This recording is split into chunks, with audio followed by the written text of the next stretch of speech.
2010년 7월 세르비아 그라디슈테 근처의 마질로바츠 마을에 한 중년의 여성이 절룩거리며 숲속에서 걸어 나왔습니다.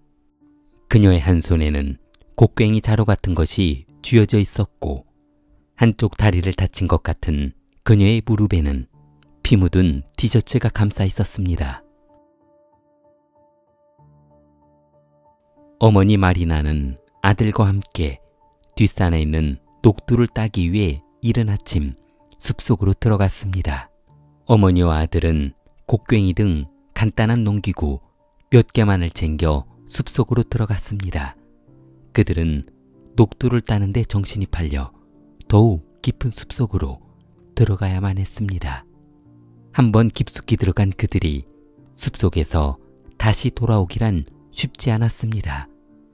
길을 잃게 된 두 모자는 돌아가는 길을 찾지 못하고 몇 시간 동안 숲속을 헤매야만 했습니다. 날은 저물어만 가고 점점 몸은 말을 듣지 않았습니다. 그러다 어머니가 언덕을 오르려 손을 뻗는 순간 손에 쥐고 있던 곡괭이를 발등에 떨어뜨리고 말았습니다. 그녀의 다리에서는 피가 나기 시작했고 어쩔 수 없이 아들은 티셔츠를 벗어 어머니의 상처를 감싸 주었습니다. 두 사람은 길을 찾기 위해 찢어진 등선 하나를 벗어두고 100m 정도를 더 헤매었습니다. 마리나는 이대로 두 사람이 힘들게 걸어가다가는 체력이 소진되어 숲속에서 저체온증으로 사망할 수도 있겠다는 생각을 했습니다. 마리나는 이렇게 허무하게 죽을 수는 없다고 생각했습니다. 어머니는 아들에게 어머니는 이 자리에 있을 테니 혹시 사람이 다닌 흔적이 있는 길이나 마을을 찾아보라며 아들에게 부탁했습니다. 그러나 올해 13살인 아들이 어두워진 숲속에서 혼자 길을 찾기란 보통 어려운 일이 아니었습니다. 하지만 아들은 어머니의 부탁으로 어쩔 수 없이 길을 찾아 나섰습니다.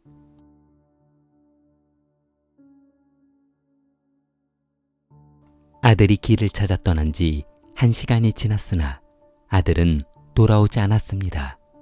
다친 다리로 더 이상 걸을 수 없었던 그녀는 어쩔 수 없이 그 자리에서 잠자며 아들을 기다려보기로 했습니다. 그렇게 날이 저물고 새벽이 되었습니다. 마리나는 새벽에 잠에서 깨어 혹시나 아들이 돌아왔을까 생각하며 주위를 둘러보며 아들을 찾아봤으나 아들은 어느 곳에도 없었습니다.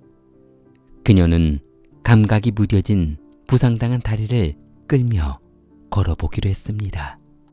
7월 24일 오전 9시 숲속에서 한참을 걸어 나온 그녀는 조그만 건물 하나를 발견했는데 ним닉이라는 수도원이었습니다. 사람이 살고 있는 곳에 도착했다는 안도를 했던 그녀는 수도원 도로를 따라 걸어갔습니다. 그렇게 한참을 걷던 그녀 앞에 양무리떼가 몰려 있었습니다. 그녀는 그제서야 안심하며 양치기에게 핸드폰을 빌려 집으로 전화했습니다. 남편은 부인의 다급한 전화를 받고 양치기가 있는 곳으로 차를 몰고 도착했습니다. 남편이 약속 장소에 도착했을 때 마리나 혼자 있자 그녀에게 아들의 행방을 물었습니다. 그녀는 숲속에서 길을 잃고 서로 엇갈린 길을 헤매다 보니 찾을 수 없었다고 했습니다. 남편은 마리나와 함께 경찰서에 가서 아들 실종을 신고했습니다. 그러나 경찰은 아들 실종 신고를 한 마리나의 말을 믿지 않았습니다. 그녀의 부러진 다리에 감싼 피 묻은 아들 티셔츠가 의심스러웠기 때문이었습니다. 만약 아들이 이렇게 피를 흘릴 정도로 심한 부상을 당했었다면 거동이 불편한 것이 뻔한데 어떻게 그 안 보이는 저녁에 길을 찾으러 떠난다는 것인지 이해할 수 없었다는 것이었습니다. 이를 이상하게 여긴 경찰은 그녀가 고의적으로 아들을 살해했을 가능성이 있을 것으로 생각해 취조했습니다. 경찰은 그녀를 취조하는 과정에서 충격적인 사실을 알게 되었습니다.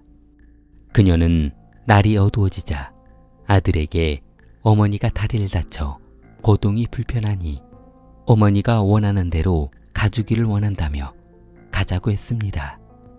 그러나 아들은 어머니의 뜻에 반대하며 본인 고집대로 무작정 걸어갔다는 것이었습니다.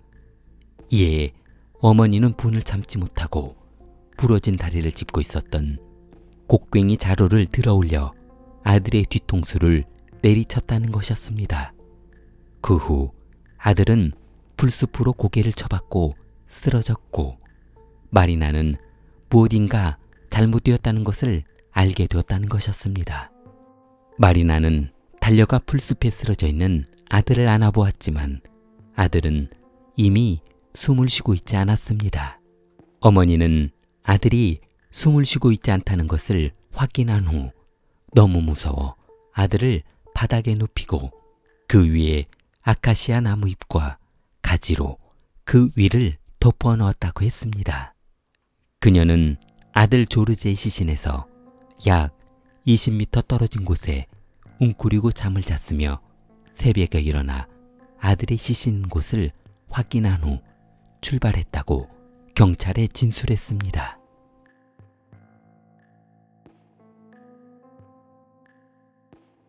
(2010년 7월 24일) 마리나 안드레이치는 곡괭이 손잡이로 아들의 뒤통수를 가격해 살해한 혐의로 체포되었습니다.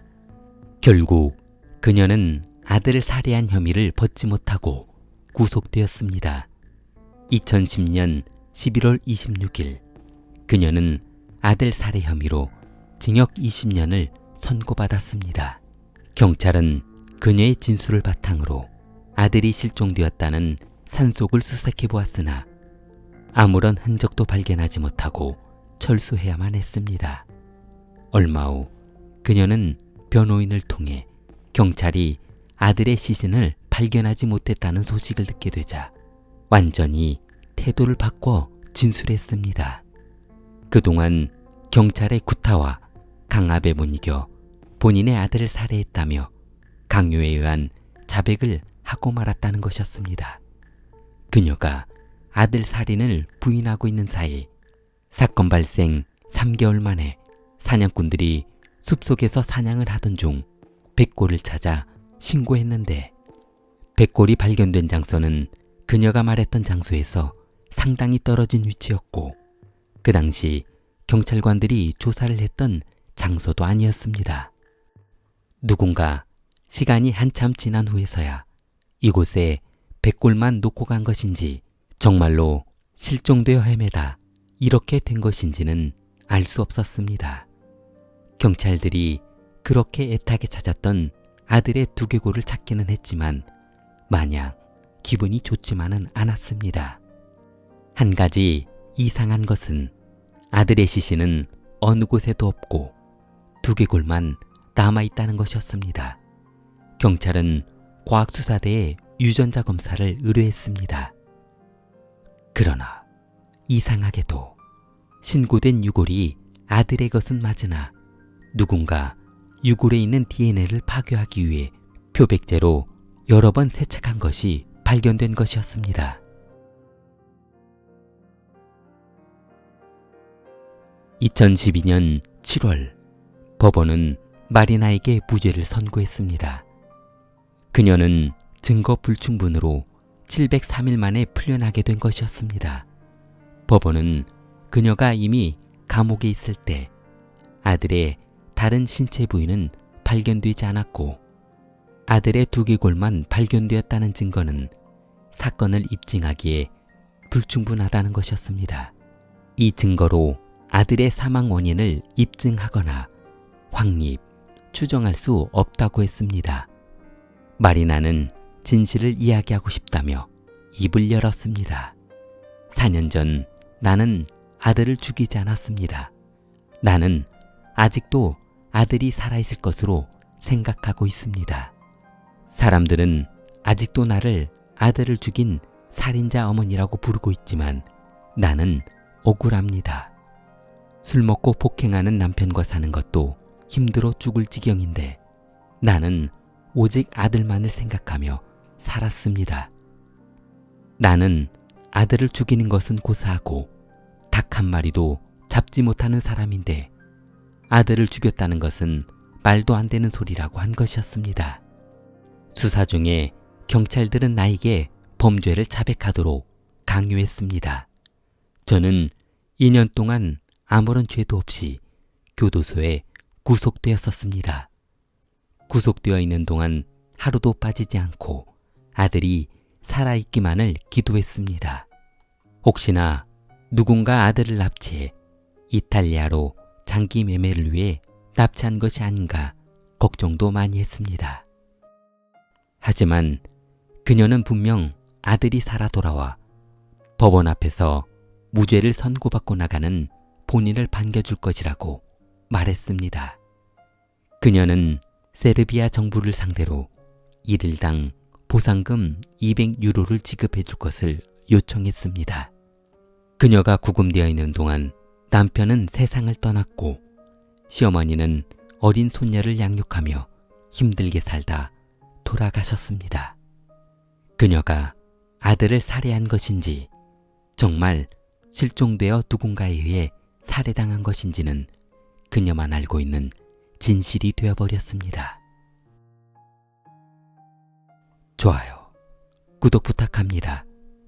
킬리템이었습니다.